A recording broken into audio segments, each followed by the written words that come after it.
जय श्री कृष्णा दोस्तों, मैं हूं नरेंद्र अग्रवाल और आप देख रहे हैं नरेंद्र अग्रवाल यूट्यूब चैनल। तो सबसे पहले आप सभी लोगों को आने वाली दीपावली की हार्दिक हार्दिक शुभकामनाएं। आशा है आप सभी लोग स्वस्थ होंगे और मज़े में होंगे। तो आइए आज का वीडियो शुरू करते हैं।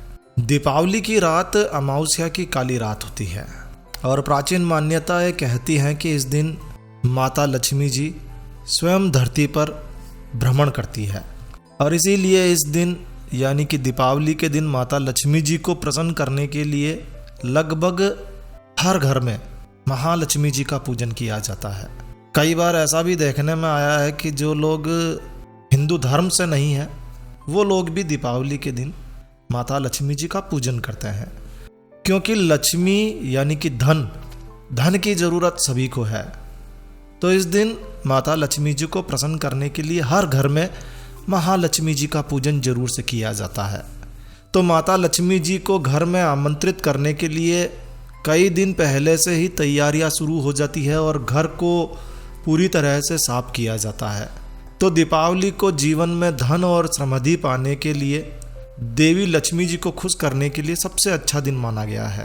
तंत्र शास्त्र में अमावस्या का बहुत अधिक महत्व है और अमावस्या भी ऐसी जिसमें दीपावली का दिन हो। तो इसीलिए तंत्र शास्त्र के अनुसार दीपावली के दिन कई तांत्रिक उपाय और टोटके किए जाते हैं। कहते हैं कि इस दिन दीपावली के दिन यदि किसी उपाय को ठीक तरीके से कर लिया जाए तो ऐसे उपाय या टोटके कभी खाली नहीं जाते हैं। तो इस दिन किए जाने वाले टोटके और उपाय कम या अधिक फल दे, लेकिन निश्चित रूप से फल देते ही हैं। तो कार्तिक का महीना शुरू हो चुका है और दीपावली में बस कुछ ही दिन बचे हैं।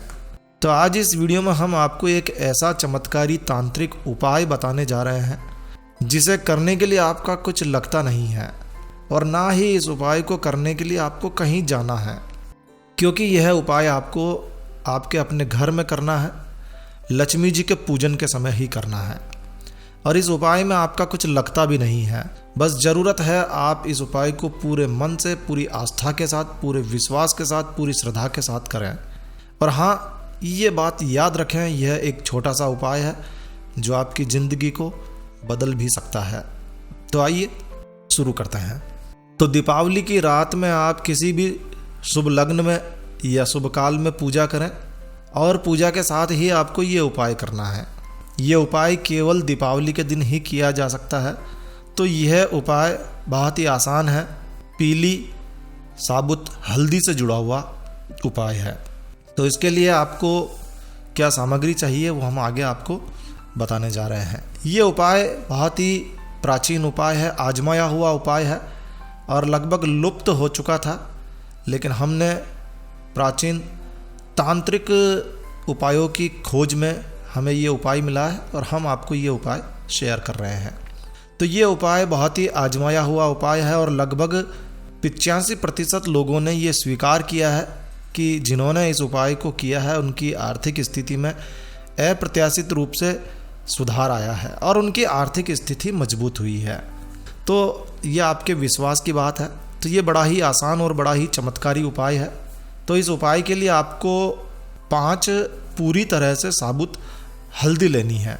जी हाँ, साबुत होनी चाहिए। इस बात को ठीक तरह से देख लीजिए कि हल्दी पूरी तरह से साबुत हो, कहीं से भी टूटी फूटी भी नहीं हो, कहीं से भी खंडित नहीं हो। और इस उपाय को करने के लिए आपको 5 साबुत हल्दी चाहिए और बाकी तो पूजा सामग्री आपके पास है ही है, जो आपको पूजा करनी है वो करनी है। तो अब आप किसी भी शुभ मुहूर्त में महालक्ष्मी जी का पूजन कीजिए। पूजन शुरू करने से पहले आपको महालक्ष्मी जी के सामने, महालक्ष्मी जी के समक्ष, उनकी प्रतिमा के समक्ष, उनकी तस्वीर के समक्ष, जो भी आपकी श्रद्धा के अनुसार जैसे भी आप पूजा कर रहे हैं, महालक्ष्मी जी के समक्ष इन 5 हल्दी को एक सीधी लाइन में जमा कर रख देना है। जी हाँ, पूजा में लक्ष्मी जी के चरणों में आपको इन्हें रख देना है। 5 हल्दी को एक लाइन में सीधे जमा कर रख दें, 1 2 3 4 इस तरह से, है ना। तो इस तरह से सीधी लाइन में लक्ष्मी जी के चरणों में आपको जमा देना है और फिर महालक्ष्मी जी का पूजन करिए। जैसे भी आप पूजन करते हैं, विधिवत कर सकते हैं तो अच्छी बात है। और जब पूजा के बाद में आप आरती कर लें, आरती पूर्ण हो जाए पूजा पूरी हो जाए तब आपको एक काम करना है। सबसे पहले पहली हल्दी पर अपनी तर्जनी अंगुली को रखना है, यानी कि शुरुआत आपको पहली हल्दी से करनी है और पहली हल्दी पर तर्जनी अंगुली को छुआएं और फिर 5 बार आपको मंत्र बोलना है, 11 बार भी बोल सकते हैं। गज लक्ष्मी महालक्ष्मी जी हल्दी पर विराजमान हो, गज लक्ष्मी महालक्ष्मी जी हल्दी पर विराजमान हो। इस तरह से आपको 11 बार या 5 बार इस मंत्र को बोलना है।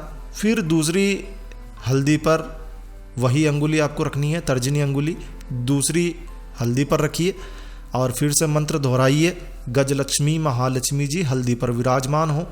और इस तरह से एक एक करके तीसरी, चौथी और 5वीं हल्दी पर आप इसी तरह से अपनी तर्जनी अंगुली रखिए और मंत्र के साथ में इन्हें अभिमंत्रित कर लीजिए। अब हल्दी आपने अभिमंत्रित कर ली है। अभिमंत्रित करने के बाद में प्रणाम कीजिए, महालक्ष्मी जी से अपनी कामना रखिए और सारा ही सामग्री वैसे ही रहने दीजिए। पूजा सामग्री रात को हटाई भी नहीं जाती है, पूरी सामग्री को वैसे ही पूजा स्थल पर छोड़ देना है। लेकिन एक बात का ध्यान रखिए, महालक्ष्मी जी के पूजन में एक बड़ा दीपक रखा जाता है जो पूरी रात के लिए जलाकर रखना होता है। इस बात का विशेष रूप से ध्यान रखिए।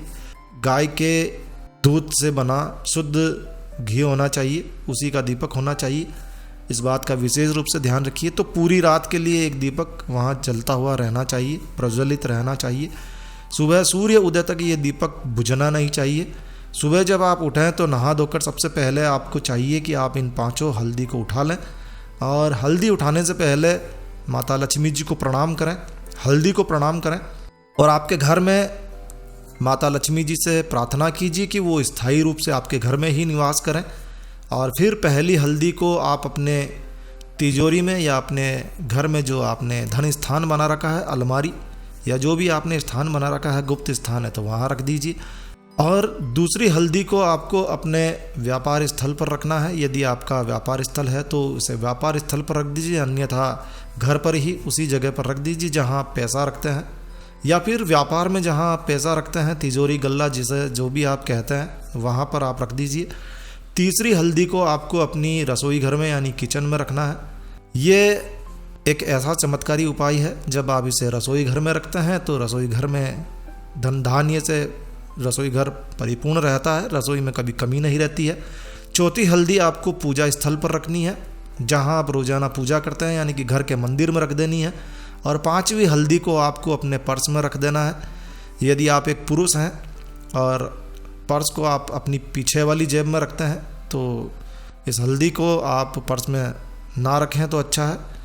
महिलाएं अपने हैंडबैग में रख सकती है और यदि आप पर्स आगे वाली जेब में रखते हैं तो आप इसे रख सकते हैं, अन्यथा आप इसे भी अपने धन स्थान पर रख सकते हैं। इस उपाय में आपका कुछ लगता भी नहीं है, बस केवल श्रद्धा, विश्वास और आस्था की बात है। ये उपाय बड़ा ही चमत्कारी उपाय है, आप इसे करके देख सकते हैं। ये उपाय हमने बहुत ही प्राचीन पुस्तकों में से खोज कर आपके लिए निकाला है और इससे पहले भी हम इसी प्रकार का एक वीडियो हमारे चैनल पर पिछली दीपावली पर शेयर कर चुके हैं। फिर से आपके लिए हम ये लेकर आए हैं ताकि अधिक से अधिक लोगों को इसका फ़ायदा मिले। तो करके देखिए, आपकी जेब कभी खाली नहीं होगी, अगले दिन से ही भरने लगेगी। जब भी खाली होगी अगले दिन से ही भरने लगेगी। तो बड़ा ही चमत्कारी और आसान सा उपाय है। तो आशा है आपको ये उपाय अच्छा लगा होगा। तो दोस्तों, यह वीडियो, यह जानकारी आपको अच्छी लगी हो, यूज़फुल लगी हो तो कृपया लाइक के बटन पर ज़रूर क्लिक कीजिए। और यदि आपने हमारा ये चैनल सब्सक्राइब नहीं किया हुआ है तो कृपया चैनल सब्सक्राइब कर लीजिए, क्योंकि इस चैनल पर हम लेकर आते हैं आपके लिए तरह तरह की धार्मिक जानकारियाँ, होम रेमेडीज, होम टिप्स और टेक्निकल नॉलेज। तो सब्सक्राइब करने पर आपको हमारे नए वीडियोस के अपलोड्स लगातार निरंतर मिलती रहेगी। तो अभी सब्सक्राइब के लाल बटन पर क्लिक करके चैनल सब्सक्राइब कर लीजिए। तो एक नया वीडियो, एक नई जानकारी लेकर मैं आपका दोस्त नरेंद्र अग्रवाल फिर मिलूँगा। तब तक के लिए stay healthy, stay happy. Thank you for watching my video. Thanks. जय श्री राम, जय हनुमान।